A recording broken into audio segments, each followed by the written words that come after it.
Welcome to 304 Customs Garage. In this video, we're going to be taking a look at front caliper brake hoses, and we're going to be replacing those in favor of some steel braided extended brake hoses. Our reasons for doing that we'll cover in this video, and I'll also show you the parts that I'm going to use to make this work.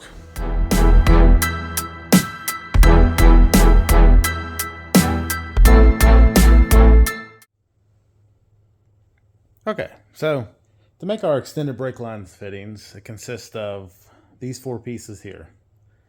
So I got one for each side of the truck for the passenger and the driver's side. And what we have is this, I believe it's PTFE braided brake lines. You can actually purchase from Summit. I believe Jags and probably some of the other big parts stores have these in stock. This is a 16-inch line. It's already pre-made, and we'll take a look at it here in a second. But you need this, and then what we have next is this brake line adapter, which is, I got Earls for all the parts, if you all can see that. So it's -3 to 3/8 -24 inverted flare. You need 10mm banjo bolt, also Earls. And then you actually need the fitting that goes to the caliper. There's that. I'll put these part numbers in here for you guys also. So when you have that, that's really all you need for each side. And like I said, this is for one side. You need the hose, the fitting that goes to the caliper and the line. You need the banjo bolt, and then the brake line adapter to the hard line. And then once you have that, what I'll show you now is what it looks like assembled. So once you assemble all that, of course I'll have to tighten these up still. You have a completed brake line. That. Like that. So we'll measure this compared to the factory one that we're going to replace this with. And this is a 16-inch line. They have different lengths. I believe they had 12 to 20 to ridiculously long, like 30 or 40 inches long. Of course, price varies as you go up in size or down. But I think this is about right for what I'm needing. If not, I can always replace the hose and get a little bit longer. Maybe should have went with an 18, but we'll try the 16 out for now. So now I'm going to show you is the comparison between this new hose that I'm put together versus the stock hose that was on the truck when I got it, and I was thinking I was going to be okay to use it until I started thinking a little more on it, did a little reading, and it seems like with the wanting extended travel and being how short the factory ones are, this is going to be the better route to go. So right now we're going to take a look at the differences between the factory hose and this one. Okay, so for a visual reference, here is the factory line, or factory replacement maybe. I'm sure this maybe not be the original hose, but it might be. And then the one we made. I didn't get them perfectly straight, but for a size reference, you can see the difference in them already. And the part that goes to the caliper and the new piece from Earls, they're almost identical in thickness as well. So with this one, we're going to be at about 12.5 or so for the factory line. Now, that's pretty short, and by the looks of it on there, because I already had it bolted up to the caliper, the power stop brake calipers we put on the front, it was already pretty short. And I'm sure if you go gassing it up, and if I ever put enough power into this truck and it's got a lot of front end lift and that extended travel that I'm trying to get out of the front, it's going to pull that brake hose and stretch that hose. I don't want that. I don't want to lose the brakes. So with this new one that we assembled in our four pieces, we're going to be close to 17 7/8, almost 18 inches. That gives us a lot more room, and it's not overly long. I think that'll be a good size. Like I mentioned, Summit, Jags, whoever, These lines, they do make them a little bit longer. I believe they go in like 2-inch increments from what I was seeing when I ordered this one. But I felt 16 would be close. I thought I had read somewhere that this is about 12 inches long. So I figured the 4 extra inches, 5 inches, whatever it is, should be enough to give me that security blanket and allow for that extra movement that I'm trying to get out of the front end of this truck. So now I'm going to take it over and show you what it looks like on the truck and then how I'm going to route it onto the truck. So actually, before we go over there, let's take a look at these banjo bolts. So the Earl's banjo bolt is, you all can see that, it actually has 2 holes in it, one on each side. And the factory one, it actually just has the one.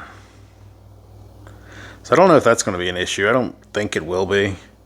But I also noticed that this is the right size for that caliper, the banjo bolt, and as you look, it's about 2.5 threads longer. The factory one is over this one. I don't think that'll be an issue either, as long as it's in there enough to where it has enough bite. But once we get that on there, we'll test it out and make sure. But let's go over here and take a look at it, and we'll see what it looks like on the truck with the new brake line. Alright, so here's how that fits. You see, brake line adapter to the hard line. And there's like a little clip that goes on the other side of this little bracket tab, or whatever you want to call it. So I'm not going to be able to install this yet, but the plan is to move this here away from this header. These fender well headers, this factory routing of this brake line is super, super close.